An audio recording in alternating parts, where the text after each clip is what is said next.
Channel को subscribe जरूर करें और साथ में बेल आइकन को दबाना।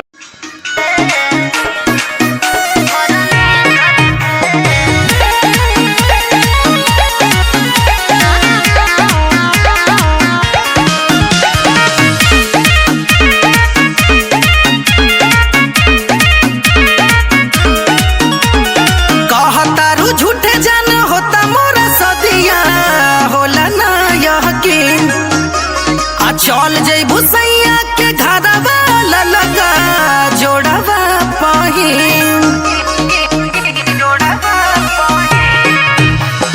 कहतारू झूठे जान होता मोरा सदिया होला ना यकीन। चल जइबू सैया के घरवा लगा जोड़वा पहिन कहतनी सच बात बुझल मजाक दिल उतर गए बसनी चढ़ के। अरे सुनल भर दे दिहले ऑर्डर पापा हमार फर्नीचर के। अरे सुनल भर दे दिहले ऑर्डर पापा हमार फर्नीचर के।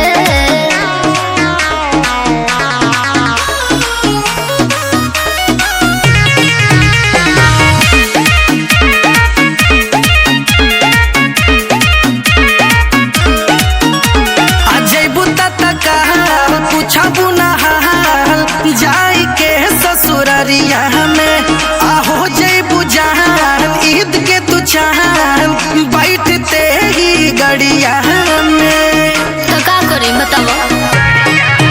अरे कुल्ही चीज हवा वासन फिर जावा लगे कि नहर राजा। अरे मेहदी महावर हाथे पसहजी मारा बदरवा जा।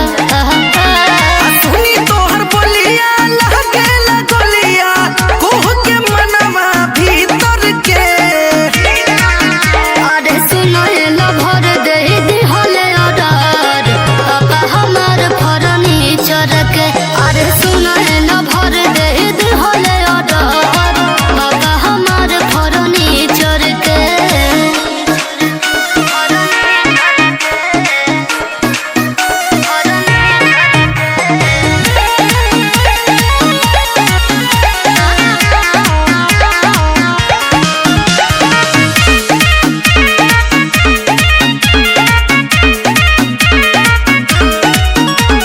भूल गइलू बहादा रहे इरादा कइल पिछला साल के।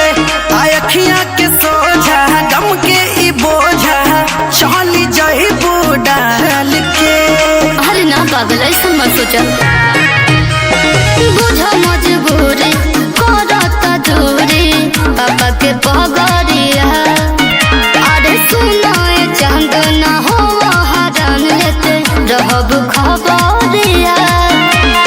चुमाबू गुलाब तुअरी न महताब के मारी तर के। अरे सुनो ए भर दे दिहले ऑर्डर पापा हमार फर्नीचर के। जब ऑर्डर दियाइए गेल बा आ तू तो मनबे ना तो चल दू चार ढूंढ हमरो से मरवा चल। अरे सुनो ए भर दे दिहले ऑर्डर पापा हमार फर्नीचर के। अरे सुनो ए भर दे दिहले ऑर्डर पापा हमार फर्नीचर के। हाय आईफोन वाला आजो जाके बियाह कर। बियाह के मजा लेबू दूसरा से आईफोन चलेबू हमर तोरी मैया के पहिया पूंजी। अरे सुनो ए भर